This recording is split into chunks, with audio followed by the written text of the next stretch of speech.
concept is to drive these remotely controlled bodies called avatars. They're grown from human DNA mixed with DNA of the natives. Marine in an avatar body. That's a powerful mix. All right, ladies and gentlemen, that's a little bit of the trailer for Avatar. The #1 movie at the box office, the all-time most expensive film ever, $500 million, made by top director James Cameron. The issue here is that this film is pure propaganda. It is a global government message.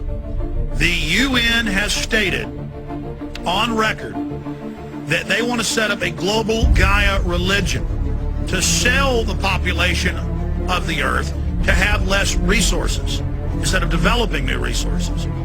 And the movie says that the earth is dead and that humans are bad. It has an anti-military message. It has an anti-imperial message that is healthy. The anti-military message isn't overall healthy, but the anti-imperialism, the anti-Iraq war message is healthy. And this, of course, was being produced during the last few years of George Bush's administration. But it is total occultism with shaman ceremonies, with the horned god male and the goddess female, and it is just pure propaganda. And I'm sure James Cameron means well, along with Sigourney Weaver and others. They think a Gaia religion is good, and they think that we're using too many resources. And there is a kernel of truth that there are destructive things going on with the environment. The problem is the global corporations behind the phony environmental movement openly want world population reduction and want to set up a system to destroy the industrial society, which will kill hundreds of millions of people per decade conservatively. And I show you all the numbers and mainline headlines in that 10-minute video we posted yesterday at Infowars.com about the Copenhagen Summit. We show that. And most of your Hollywood movies, what children are taught in public schools, what is pushed everywhere, going green really means giving up your resources to the banks, letting them lower your standard of living, to bankrupt you, to make you dependent on them. Meanwhile, the big environmental front groups are funded by the oil companies and others. They don't warn you about real environmental problems like cross-species genetic engineering and things that can actually cause problems. Or the Hadron Super Collider, which their own scientists admit could create reactions thousands of times more powerful than the biggest hydrogen bomb or hydrogen warhead. Or in the San Francisco Chronicle, the Air Force admitting they're secretly developing antimatter weapons and that they've isolated antimatter. I mean, these are things that could really destroy the planet or really damage our civilization. Nothing is being done about that. They get you hyped up about real environmental issues. They dress it up in kind of a Wounded Knee / Pocahontas story about the evil Westerners coming in and hurting the Native Americans. My daughter, I took her to see the movie. She said, yeah, it was kind of like the story of Pocahontas.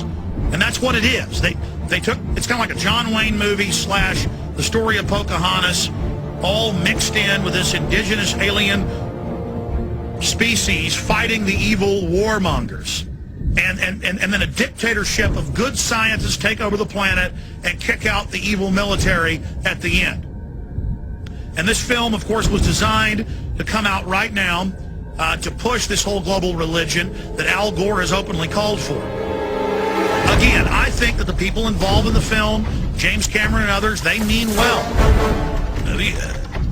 That's why the globalists are so powerful, is they sell so many people on this idea. They mix in this phony environmental message with an anti-exploitation message, an anti-imperialism message, an anti-militarism message. And so it's very effective programming. Tens of millions of people are now watching this movie per week. Millions of people are now being indoctrinated into the new global religion. And this idea is being sold that you're a hero, you're a wonderful person, if you embrace this and get involved in this. And then you go join the modern environmental movement, and all that happens is your well-meaning actions then get co-opted by the IMF and World Bank that have chosen to set up a global financial and economic dictatorship through the environmental movement. And they've stated this, that Copenhagen and global taxes and green initiatives that have nothing to do with green initiatives, and they candy coat it in electric cars and wind turbines and things that sound reasonable and sound like progress.